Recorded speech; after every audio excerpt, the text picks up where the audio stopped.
Ikalabing-siyam na kabanata. Mas mabuti pa ang mahirap na namumuhay ng matuwid, kaysa sa hangal na sinungaling. Maging masigasig ka man ngunit walang nalalaman, wala rin itong kabuluhan. Kapag ikaw naman ay pabigla-bigla, madali kang magkakasala. Kamangmangan ng tao ang nagpapahamak sa kanyang sarili, at pagkatapos sa Panginoon ibinabaling ang sisi. Ang mayaman ay maraming kaibigan, ngunit ang mahirap na may iniiwanan ng kaibigan.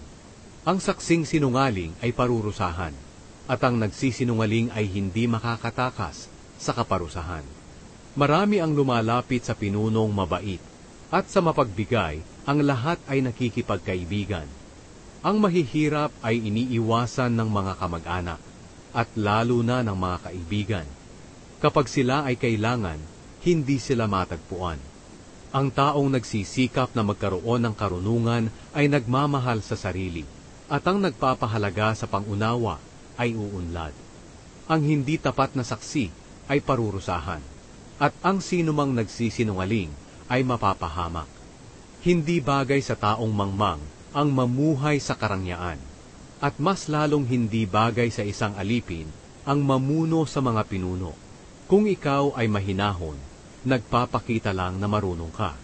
At kung pinapatawad mo ang nagkasala sa iyo, makapagdudulot ito ng karangalan sa iyo. Ang galit ng hari ay parang atungal ng leon, ngunit ang kanyang kabutihan ay tulad ng hamog na bumabasa sa mga halaman. Ang anak na hangal ay nagdudulot ng kapahamakan sa kanyang ama. Ang bungangerang asawa ay nakakainis tulad ng tulo sa bubungan. Bahay at kayamanan sa magulang ay namamana, ngunit ang Panginoon lang ang nagbibigay ng matalinong asawa. Kung ikaw ay tamad at tulog lang ng tulog, magugutom ka. Mabubuhay ng matagal ang taong sumusunod sa utos ng Diyos, ngunit ang hindi sumusunod ay mamamatay. Kapag tumutulong ka sa mahirap, para kang nagpapautang sa Panginoon, dahil ang Panginoon ang magbabayad sa iyo. Ituwid mo ang iyong anak habang may panahon pa.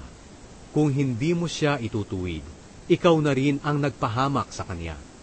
Hayaan mong maparusahan ang taong magagalitin, dahil kapag tinulungan mo siya, uulit-ulitin lang niya ang kanyang ginagawa. Dinggin mo at sundin ang mga payo at pagtutuwid sa iyong pag-uugali, at sa bandang huli ay magiging marunong ka. Marami tayong mga pinaplano, ngunit ang kalooban pa rin ng Panginoon ang masusunod. Ang gusto natin sa isang tao ay matapat.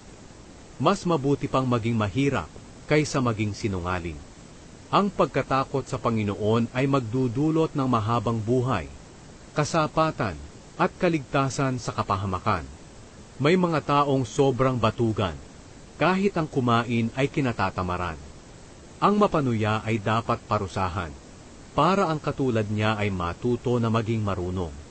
Ang nakakaunawa ay lalong magiging marunong kapag pinagsasabihan.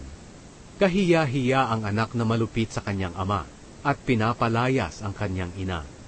Anak, kung hindi ka makikinig sa mga pangaral para maituwid ang iyong pag-uugali, tinatanggihan mo ang mga turo na nagbibigay ng karunungan. Ang sinungaling na saksi ay pinapawalang kabuluhan ang katarungan, at ang bibig ng masama ay nalulugod sa pagpapahayag ng kasamaan. Sa mga mapanuya ay may hatol na nakalaan, at hagupit naman ang nakahanda para sa mga hangal.